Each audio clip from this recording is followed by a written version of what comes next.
Growing up, if you knew me, most people wouldn't think that I'd be in a position I am today, standing in front of you fine folks, because I was a dork.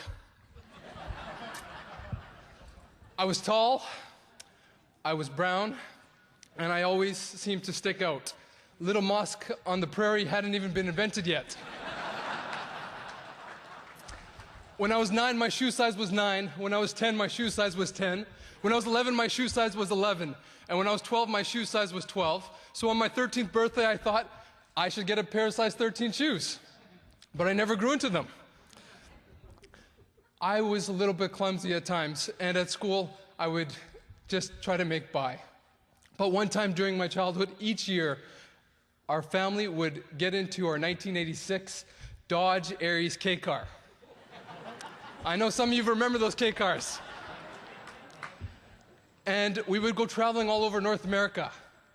And it would be a fascinating opportunity because I get to learn. I'd be away from the norms of school and everything else. And it was a lot of fun.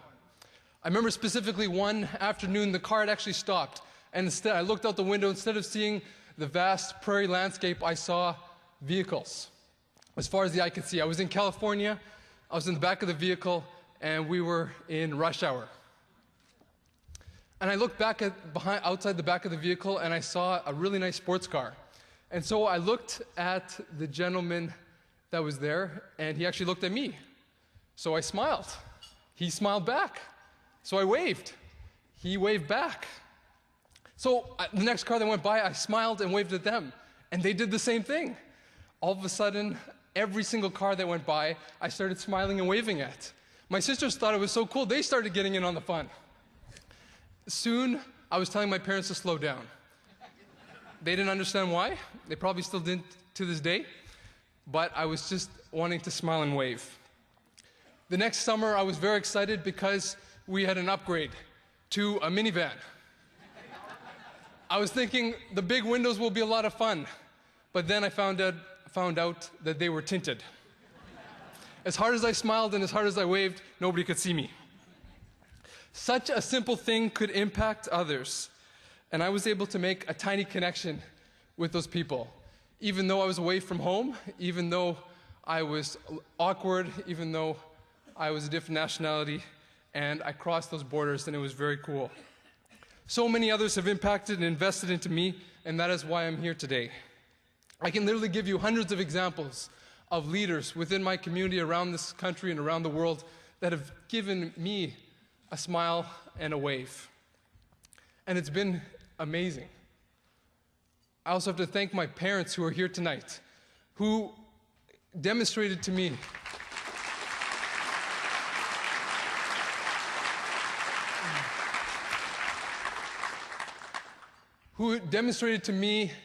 how to invest in the people. I can't remember a Thanksgiving meal or a Christmas meal when we wouldn't have someone who had nowhere else to go at our home for dinner.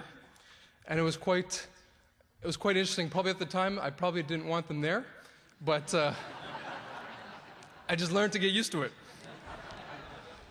I can give you an example of Dr. David Barnard, who was then president of the University of Regina when I was student president.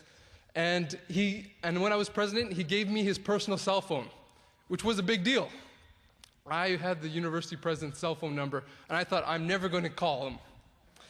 And he actually finished his term as president and went into the private sector, and I came to one issue where I thought, there's no one else better to call than Dr. David Barnard. So I called him up. He was actually in between Bank of Canada board meetings, and he picked up the phone and took time to listen to my concerns, the issue at hand, and actually gave me a lot of great advice. To me, that was his smile and his wave back at me. Their investment may have been small for them, but their smile and wave back to me made a profound difference on my life. Because of their waves, I have taken the road less traveled, and the advice I have received from so many changed the way I see the world. Just over a month ago, I was with Saskatchewan's Premier Brad Wall in India. And it is fascinating. Well, okay, first of all, can you imagine going from a child who's out of place in Saskatchewan to going to India representing the business community from Regina, from Saskatchewan and from Canada. They were shocked. They were looking, Victor Thomas? They're looking, is this the guy?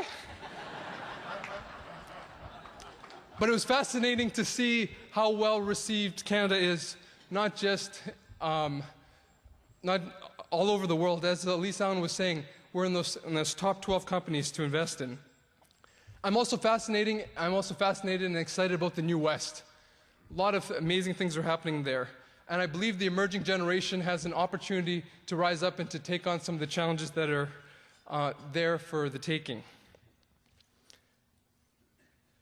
Imagine, what if each one of us here, there's over 1,200 people here, found a way to smile and to wave and invest into at least one person of the emerging generation.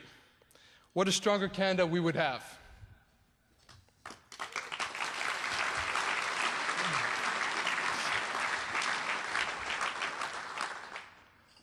I truly look forward to hopefully meeting each and every one of you.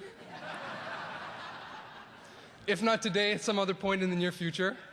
So here's my smile, here's my wave, and I want to thank Premier Alward for his very kind remarks, thank the Public Policy Forum for this exceptionally kind award. Thank you.